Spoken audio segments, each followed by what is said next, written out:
Earlier in the day, we ended up showcasing a few maps within Call of Duty World War II, the DLC 3 that is launching this Tuesday for PlayStation 4 users. Today we focused on Market Garden as well as Stalingrad. Tomorrow we got some other cool things coming, and there's a lot of cool stuff coming tomorrow. So we still have a full weekend of content to talk about and take a look at within Call of Duty World War II and the update that will be dropping on Tuesday. But today I want to take a look at something that we can talk about today that isn't just maps, that being that we ended up getting a few new basic trainings within Call of Duty World War II.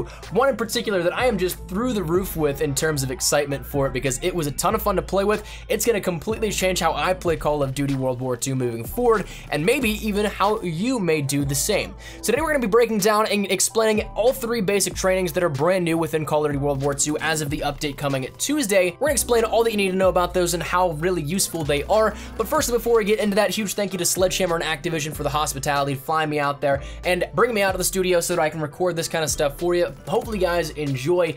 I'm super excited once again for the upcoming week. It's gonna be a great update, just a ton of fun all around. So that's it, let's just jump right into the basic trainings. First things first, the ones that we ended up getting that are brand new are the Specialist Basic Training, the Escalation Basic Training, as well as the Wanderlust Basic Training. The first and biggest thing that I want to tell you guys is that these are going to be absolutely free. Nothing is locked behind any sort of paywall, and it's not like we've seen previously where there are division things, like Shifty, I believe, was a division specific one. It's going to be available to everybody as soon as the update drops on Tuesday, so there's not going to be anything in particular or anything special you have to do to get these. You're just going to be able to jump on and play with them regardless. So if you're like me in that sense where you just want to test it out immediately, you're not going to have any issues doing so. Now, breaking them down, I'd probably say the power rankings for these ones are 1 Specialist, the best, 2 Escalations, the mid ground, and 3 Wanderlust is not necessarily a practical basic training, but one that is rather fun. And we'll explain that a little bit further on in the video once we get to that one, but let's start out with what I believe is the best one, that being Specialist. So, for those of you guys that played Modern Warfare 3 and Ghost to an extent, wasn't exactly the same formula that it had in Modern Warfare 3, but the Specialist Basic Training is exactly how you remember it, and it's fantastically done, I think. I think that this is probably one of the best things they could have added to Call of Duty World War II, and the way they handled it, I think, is fantastic as well. So, how it works in Call of Duty World War II is that you will be able to choose your Specialist Basic Training, and then it's kind of like Basic Training Inception, where it brings open another little menu underneath it where you can pick 3 of your basic trainings to start off with. You'll reach each of those at 200, 400, and 600 score, and those are the ones that you choose specifically. But once you end up getting 800 score, you'll have every basic training that is associated with the Specialist Basic Training category. So that means you'll have everything including Espionage, Launched, Clandestine, Escalation, Instincts, Hustle, Lookout, Gunslinger, Undercover, Forage, Flanker, Scoped, Energetic, Hunker, and Inconspicuous. Now, if you've been following along, that's actually not all the basic trainings in the game, but instead all the ones that are associated with the Specialist Basic Training. So you won't be able to use things like Requisitions, Saboteur, Wanderlust, Rifleman, Ordnance, Serrated, Duelist, Concussed, and Shifty. Now, some of these are removed because they're probably just redundant and would have overlaps or would require you to actually alter your entire class, which we know that we can't do that on the fly, so that's why they're restricted. So there's a handful of basic trainings you will not get, but in the grand scheme of things, the ones you do get really just affect your actual abilities in terms of playstyle. They don't change that extracurricular thing like Requisitions would in terms of offering the ability to keep your streaks going. You don't get Saboteur where you get extra pieces of equipment and shorter fuses on them. Those things, once again, are the reasoning as to why it's restricted. But the other big thing is that it doesn't really offer you any extra strength or anything like that. So while you're essentially a super soldier with the abilities you have, you do have to be still very conscious of how you play. You won't be able to jump into a million more gunfights and take down everything like Rambo, and that's something that you'll notice immediately if you try and jump into it, but it is a noticeable difference of how you are able to play the game with a Specialist bonus. And I think that it's great because it doesn't take all that much to get Specialist bonus. It's very much so in line, I think, with probably what would be the Specialist bonus in Modern Warfare 3, but again, since it is based on score and not, say, kills and just captures, you also get your assist points, your capture points, your tactical assist points, and all that kind of stuff that will allow you to earn them faster. So it's a great way, I think, in a balancing act that was done very well in terms of how this will play out in game. Additionally, a few other things to note about Specialists is one, you still can't have your regular score streaks like recon and counter recon planes, your paratroopers, your ball turret gunners. That kind of stuff is not going to be available if you end up choosing Specialist. It replaces that with basic trainings instead. Another thing being that it is probably going to change the meta for a lot of people and how they play the game. Honestly, I preferred Specialist over a lot of different score streaks while I was playing it here out at Sledgehammer, but it was a fantastic change up and one that honestly I think that I'm going to love for the rest of Call of Duty World War II. And the final thing is I'm curious to see if we end up getting more basic trainings with DLC 4, if that's going to be something thrown into the mix where we can have those in terms of including them with Specialists. So we'll see that one in time in particular, but it was still a lot of fun. And honestly, once it comes out on Tuesday, you're definitely going to need to try this basic training. The second basic training that we'll be getting brand new on Tuesday is one called Escalation, which once again in the power rankings is number 2 here at this one.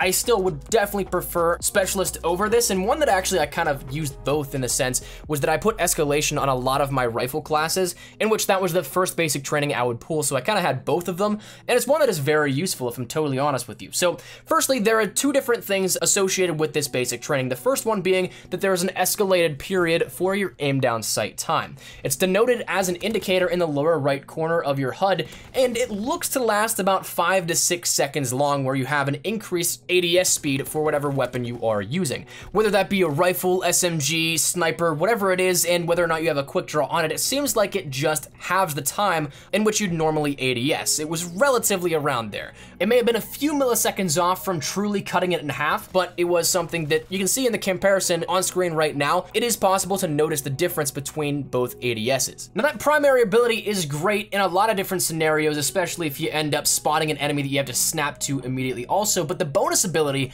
is also a massive help as well. So the bonus ability for this allows you to, with every multi-kill or double kill in that sense, it'll instantly refill your magazines. So that's something in which if you say you're at 2 shots in your magazine for the STG, perhaps as you can see in some of the background gameplay, if you end up getting a double kill, if you're at 2 shots left in your magazine, you'll end up being right back up to 30 or any other number in which that'll do, it'll go right back up to full. So that's something that is going to be absolutely massive, and again, might change some of the meta on some of the weapons. One thing that whenever we were talking about this in my stream earlier with some people while debuting footage, it might be a nightmare for things like LMGs on shipment, because you end up getting a double kill and you're instantly back up to full ammo capacity, and so therefore, you might be able to just lay on the trigger. Now, that's not what I'm going to be using it for. I'm primarily looking forward to it for things like, say, if I'm running the PPSH with rapid fire, I can end up pulling off those 3 to 4 kills if I get behind that many enemies, in which normally I'd end up only getting 2, maybe 3 kills and then running out of ammo to finish it off. So those are the things I'm looking forward to, but again, it might have this dark side in which it reveals a little bit of the gameplay experience we don't like in the community. But in terms of biggest pros and the people that benefit from this, I think the biggest one in terms of the first escalated period for the ADS time, snipers are definitely going to thrive from that. LMGs will probably really thrive once again from the bonus ability of refilling your magazine, and other things like SMGs and rifles will as well, but it's going to be one that's definitely fun to play around with, but again, might turn up a little bit of a dark side of the community. But regardless, that's going to lead us into the last basic training here today, and that is called Wanderlust, in which this is once again a fun basic training, but I don't know how practical it would be in a lot of situations, because it's essentially gun game, but in a basic training. So you'll see that whenever you end up using this, you can hit triangle, or in the case of Xbox, Y, and whatever you have bound on PC to switch your weapons. Instead of pulling from your primary to your secondary, it'll actually just give you a random weapon every single time you hit that button. And it's something that's very cool in the sense that you can have up to 6 attachments on a single weapon, so more than you'd be allotted in a normal custom create a class slot. That's something that'll be very cool to see, but again, is it practical? I'm not entirely sure, but it's definitely fun to play around with, in which you can get every single weapon. So if there's, say, even a DLC weapon that you want to play around with, but you don't necessarily have unlocked, you have the opportunity to run into that and cycle through all of that with this Wanderlust basic training. Now, there are a lot of things that, of course, will maybe not be a perfect weapon pick in a situation. I know that I was talking to a few people that were playing around with it also at the CAP events, in which they'd need something for, say, a longer range engagement, and then they'd get like an ice pick or something like that. So a lot of the times it might not necessarily come in handy, but it is a fun little breakaway from the basic trainings we've seen already. One big comparison that I think that I can make is that very similar to the gobble gum mechanics in Black Ops dodge 3 zombies. It's not something like a Perkaholic or a Phoenix Up where it's very useful. It's more like a whimsical gobblegum where if you shoot the zombies, they'll throw up. That's the sort of comparison that I pull from it in terms of usefulness, but it's definitely gonna be one that is fun to play around with. But that said, that's the 3 brand new basic trainings that we have in COD World War II coming on Tuesday, and if I'm not mistaken, this is gonna be a part of the update that goes live across all platforms. It's not just gonna be for PlayStation 4, where you end up having it exclusively tied in with a DLC. It's gonna be something that even if you're on Xbox One and PC and you don't get that DLC until 30 days later, you'll still have this to play with on Tuesday, if I'm not mistaken, that is. So this will be something to look out for, and ones that I honestly think you'll have a lot of fun with. Specialists in particular, oh man, I am so happy that that came out and is coming back to COD World War II. So that's what we're gonna call it here. So I'd love to get your thoughts and feedback down there in the comment section down below. Is there anything in particular out of this that you guys are really excited for? Specialist, Escalation, or Wanderlust? Any of these that you love, hate, have any comments on, whatever it may be, feel free to let me know your thoughts down there in the comment section down below. Tomorrow we have a ton of stuff coming out for Call of Duty World War II that we're gonna be able to debut for the first time, world premieres if you wanna put it that way. So if you guys enjoy this stuff and are looking forward to that, make sure to hit that like button down below. And of course, if you guys are new to the channel, make sure you guys subscribe so you don't miss a single thing regarding the premiere of content we'll be putting up for DLC 3 today, tomorrow, and Monday, as well as going into Tuesday for the full launch. Make sure that subscribe button so you don't miss a single thing. And if you guys want to follow me over on Twitter as well, that's the best place to get Cactus Mats out of YouTube. Practically live on Twitter, so if you guys want to strike up a conversation, ask me a question, whatever it may be, link is down there in the description below. And also, if you guys want to follow me over on Instagram as well, that link is also down there in the description below. So if you guys want to follow over on that front, feel free to. But all that said and out of the way, thank you guys all so much for watching. Hopefully you guys have a fantastic day. Mine is Espresso. I'll see you guys later. Take care and peace.